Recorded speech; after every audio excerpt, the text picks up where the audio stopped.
Hello, and welcome to Among the Lilies. This is a show for ladies who are tired of pretending and are ready to be real. I'm your host, Cameron Frad, and today I'm going to be really real. I haven't done an episode in like a week because I've been so exhausted. I've been too tired to take care of my family, let alone try to talk to all you beautiful people on YouTube.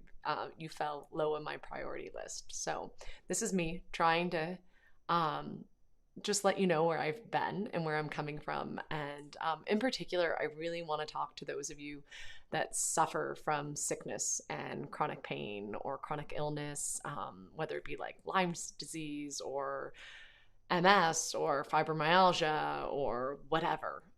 If you've just been in a, or maybe you just had COVID and you have like long haul COVID symptoms. Um, or maybe you're super healthy and wonderful, but someone you love suffers from some of these things. That's why I want to talk to you today.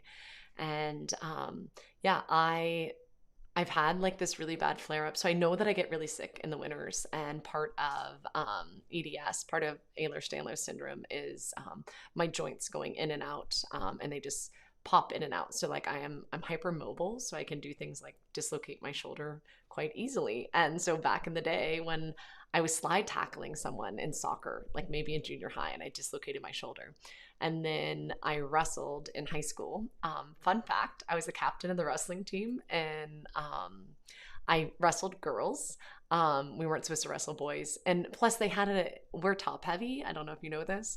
And they're broader shoulders. So most of the guys could beat most of the girls. So even like the 95-pound guy could beat the majority of the women, even though we had like a 215, because he was just quick. She couldn't pin him.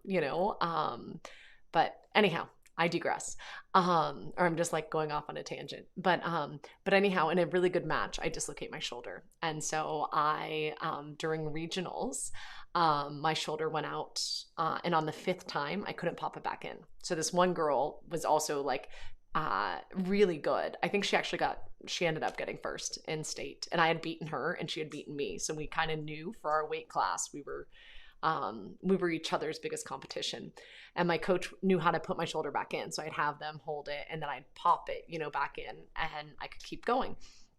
And this girl, one time my coach wasn't there and I couldn't find a teammate. She's like, "Hey, I think I know what to do. Do you want me to try to help you put it back in?" I'm like, "Yeah, that'd be great," which is hilarious because then she immediately tries to pop it out again. But she was just doing what she had to do to win, and she won. But the fifth time I couldn't get it back in. It was too swollen. And it just would like come in and out. Like I couldn't anyhow, needless to say, my joints do that. They pop in and out. And sometimes I abuse them, like when I was in high school. Now knowing what I know now, I'm like, oh gosh, I should never have done that.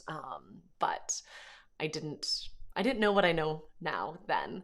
But one of the things that I've been trying to deal with is really just pray and ask the Lord, like, okay, what are you trying to teach me in this? Like, I think that I've gotten really good at offering up sickness and pain, and like not letting anything, not let any ounce of suffering be wasted.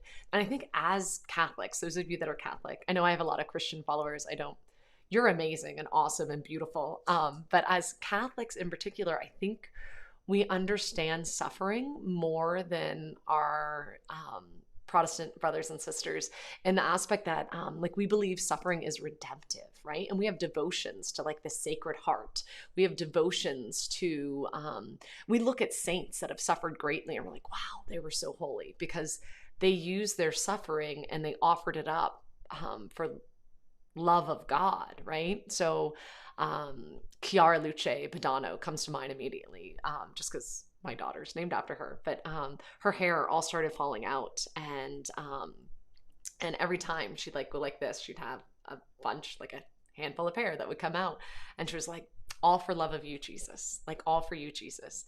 And she had bone cancer. She got crazy sick, and the doctors were telling her like, you need to take morphine. Like she knew she was going to die. She kind of came to peace with it, and her parents talked about the dad talked about peeking through the keyhole to see. We have an old house. I can actually see a keyhole. So this is what is reminding me of it. He talks about peeping through the keyhole to see if she was just putting on a smile and a brave face for them, or if she was like that behind closed doors. And she was. Like, she just came to peace and just decided to offer up all of her pain, which is amazing and beautiful. And the doctors were like, you really need to take this morphine, like convince your daughter to. And she's like, if I don't have my pain to give Jesus, what do I have to give him? Like, of course I'm going to offer up my pain for him. And so she just was really united to Christ through the pain and suffering. And I think we all know people in our lives that suffer greatly, and they're just beautiful through it, right? And they're just really living on grace. Yeah, so many different examples and people. But you know what I mean? Like, it's that, and so I've known that for a while. Like, okay, I'm going to offer this pain up, which is good. It's good to be offering up pain. I think that there's also, I'm doing this new thing called Reformed, and one of the things, I don't know too much about it right now, but this is the book, and I'm loving the. Like, I just started, so it's brand new, but they talk about your wellness account, and they basically say, okay, with your wellness account, like, what is what you do every week that makes you healthier. So like, look at a whole week, and I'm even trying to do it daily. Like, okay, daily, what is something? So like, I went to the chiropractor today. Lately, that's been helping me. I guess my spine's like bone on bone, and at the bottom, and my pelvic, my hips are like, instead of being like even like this, they're like this. And so I'm getting adjusted and doing this decompression machine, and it's basically like it's a harness that hooks around my hips, and they just like pull for like 30 seconds and then let go for 15 and then pull for 30 seconds. And I feel like I can stand up straighter when I leave. And so that is like a huge deposit, right? So I'm like, okay, I get like 10 points for that, for going to the chiropractor. But then I do other things, like maybe go to the grocery store. I didn't do that today, but I was packing. We're going out of town, and I'm packing suitcases. I know not to like lift the suitcase, but I'm packing lots of things in and out of the suitcases, and it's exhausting. Like, being on my feet for a long period of time just makes me really tired. Who am I kidding? Being on my feet for like more than 2 minutes makes me really tired. So at mass, I can't, like, I wait until, so I've learned, like, okay, I'm trying to pace myself. So I wait until after they sing the Alleluia to stand up for the gospel. And sometimes if it's a short gospel, I can make it to the end, and I'm like holding on to the pew, right? And other times I can't, and I have to sit down. And I'm not able to kneel at mass, which is humbling, especially we have a communion rail, like when we go up, and I can't kneel. And I told the priest, I'm like, hey, I'm so sorry. Like, I may be able to get down, but I can't get back up. And it's humbling. It is, yeah, it's just something that I can offer up. But I love this wellness account. So it's like, okay, what am I doing to like basically for all the things that I'm doing that are good, like sitting and resting, or going to the chiropractor, or doing my red light therapy, or whatever, it's like, okay, and then what are negative things that I'm doing? Or drinking lots of water. I try to stay very hydrated. And with POTS disease, you have to be very hydrated. So I take really good electrolytes, and drinking water, and taking my vitamins. Like, these are all like things that are helping. But then it's like, okay, not getting enough sleep, or like we had a friend's party yesterday that I went to, and so that kind of wears me out and makes me more tired. So it's like trying to balance out the kind of the deposits and the withdrawals, because it's not really good and bad. It's like the things that I'm doing that are positive, or the things that I'm doing that are like putting money into my wellness account, if you will, and then things that I'm doing to take out. And so I've had some days where I feel good and I try to do something, but then I like use up all my energy, and then I'm exhausted by noon. And I'm like, oh my goodness, I'm so tired, I can't function. And it's like, okay, I overdid it. I spent everything I had in my wellness account, and now I need to make up for it. How can I do that? What can I be doing? So like, you'll notice my hair is like crazy greasy, because for whatever reason, when I shampoo my hair, it's exhausting. It makes me so tired. I think it's a combination of having my hands over my head, and then also just being in the shower. But even if I take baths, it's the same. Like, I know that I need to have energy to be able to do that, which sounds really silly. And I think anyone that doesn't suffer from chronic stuff, you'd be like, that's just laziness. It's not actually. It's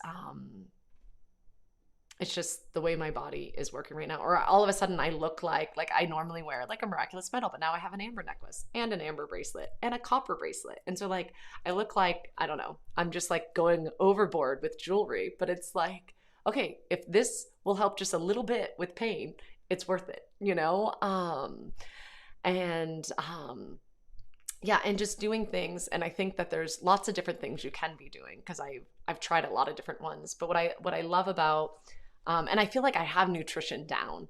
I have a lot of food allergies, and I think it's this whole mast cell activation syndrome thing. And so we're working with it. And so I have a good doctor, a great nurse that I'm working with, and constantly going through supplements that I'm taking and foods that I'm cutting out. And it's kind of like a well-oiled machine where it's easier for me to tell you what I can have than what I can't have. But I'm hoping to get better and trying to be positive, trying to look on the bright side. But what I love about this new thing that I'm doing with Reformed is it's like nutrition's a part of it, but also sleep's a part of it, and stress management's a part of it, and community and personal growth and space and functional movement and play. And faith is like the center, the core of it all. And I feel like I have that one down pretty well. And I'm trying to be really good about my morning prayer and evening prayer and getting to mass on days that I can, but then not beating myself up on days that I can't. So like today, like I would have loved to have gone to mass, but I knew I needed to get us packed and I had other things I needed to do. And so it was like, okay, I'm going to make sure that I take my prayer time, but as crazy as it is driving 10 minutes to go to church for an hour like that, and I didn't have the energy for that today, and that's okay. It's coming to terms with that, and then also with interacting with other people. And so trying to be charitable and loving. Like when I hang out with my friends, I don't talk about being sick all the time or whatever. But like when people are asking like, how are you doing? It's like, good. Like, and so I'm trying to find something else to say, like living on grace. Like I'm living on grace, praise God, like, because I am. And I think that I'm kind of coming out. So like this past flare started in June, and it kind of was all summer. And I have trouble walking, and it's super humbling to park in a handicap spot, and really humbling to not be able to walk from point A to B without support or help.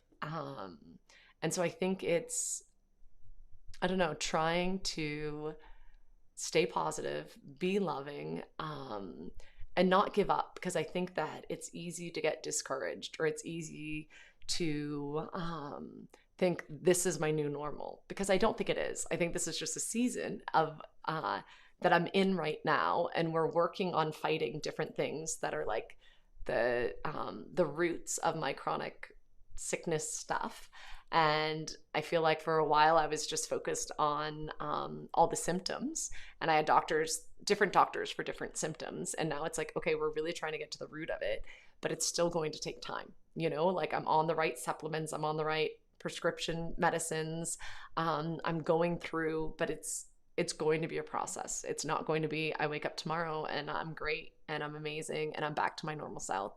And I think that there's times that I get more frustrated with my family or with other people. And I was praying with a friend of mine recently, and she was helping me try to get to the root of it, you know, and was just really entering Jesus into the situation. I was talking about being frustrated with someone else, and she's like, okay, does this feel true? And I'm like, no, you know what makes me so frustrated? And I realized I was frustrated with myself, because I expect more of me. I expect me to be able to do all the things. And now that I can't, I was talking to someone about this last night too. Like I normally am a person with very high energy. So I feel like I understand more of what introvert people and people with low energy go through, because it's like, I need to manage. I've never in my life prior to being sick have I ever thought, do I have enough energy to go to that party? Or do I have enough energy to go for a run down the street, or to go work out today? Like that thought never would cross my mind, because I just had tons of energy. And now it's different. And trying to stay positive, smile through it, but also try to get to the root of it. And then also asking the Lord, like, what He's trying to teach me in this, and be patient with that. I read this in, I guess it wasn't today, it was yesterday. And then my Magnificat. So I wanted to just share this with you because I think part of like what is like being truly happy, like I with this stuff that I'm starting, I'm just beginning with Reformed. I'm excited about it, and one of the things it asked was what does like a healthy life look like? What is your like what do you want your normal to be? And I realized my standards are pretty low, but it's like I want like we used to go for hikes as a family. And my son said to me the other day, "Mom, do you remember when we used to go for a bike ride and you could go all the way down the road?" And I'm like, I do remember that. And I can't do that right now. And I'm sorry that I can't do that. But I think it's good to, I don't know, look at, okay, what is happiness? And I love this. So I was reading this and it was, I think it's from maybe Ephesians, or maybe it's just a reflection. True happiness is dwelling with God.